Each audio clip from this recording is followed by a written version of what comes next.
My father. You all know my father. You, like me, grew up with him. You probably wished he was your father, and that's where we differ, because I was wishing I had your father. I wished I had a normal dad, a 9-to-5 dad, someone who came home at the end of the day and played with us kids, someone who took an interest in our schoolwork, in our lives, someone who loved us rather than someone who loved himself.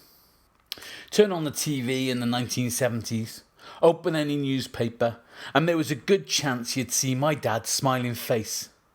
For about 2 years he was everywhere, except at home with me, my mum and my brother. Don't get me wrong, I knew then how lucky I was. We had a great childhood, no money worries, great holidays, lovely toys, anything we asked for, except time. I know full well it could have been worse, a lot worse. For the past 6 months his face has been all over the media again. But this time the spotlight has not been so welcome, although I think he secretly enjoyed the attention.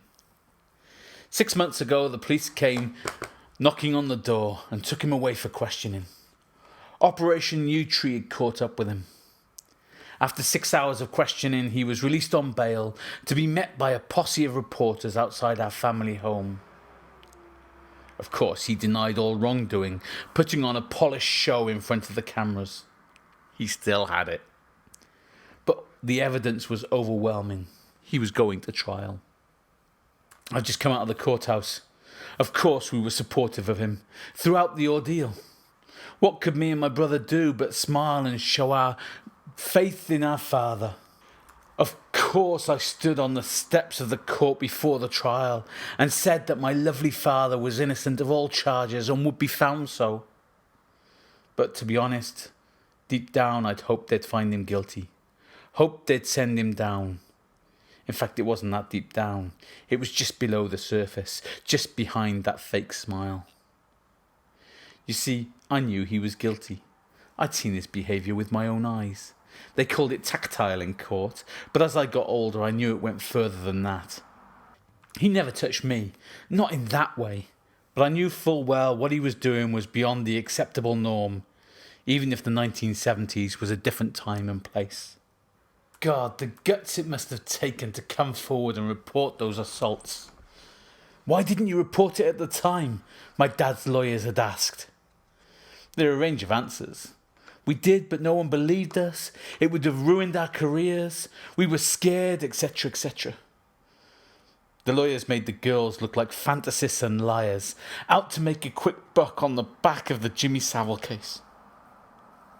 Then a string of celebrity friends with their own secrets to hide came and vouched for my dad, came and said that they were never suspicious of anything going on.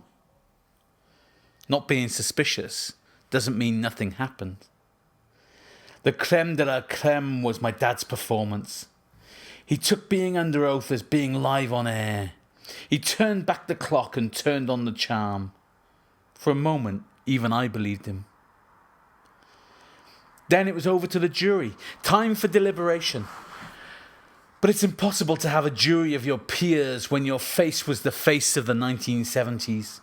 When the people making up their minds still remember your hilarious appearances on Saturday evening peak time TV. When your fate is in the hands of people who wished you were their father or uncle. So in a moment, you'll walk free from that court. Walk away from your victims. Walk away from your past. But I won't be behind you as you face the press.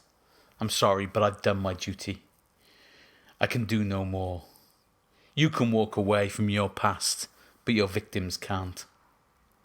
And now what? The jungle beckons, or Dancing with Ice. You're famous again now. You can milk it while your victims suffer in silence. And I'm left to wonder if Savile himself would have got off if tried by a jury of his peers.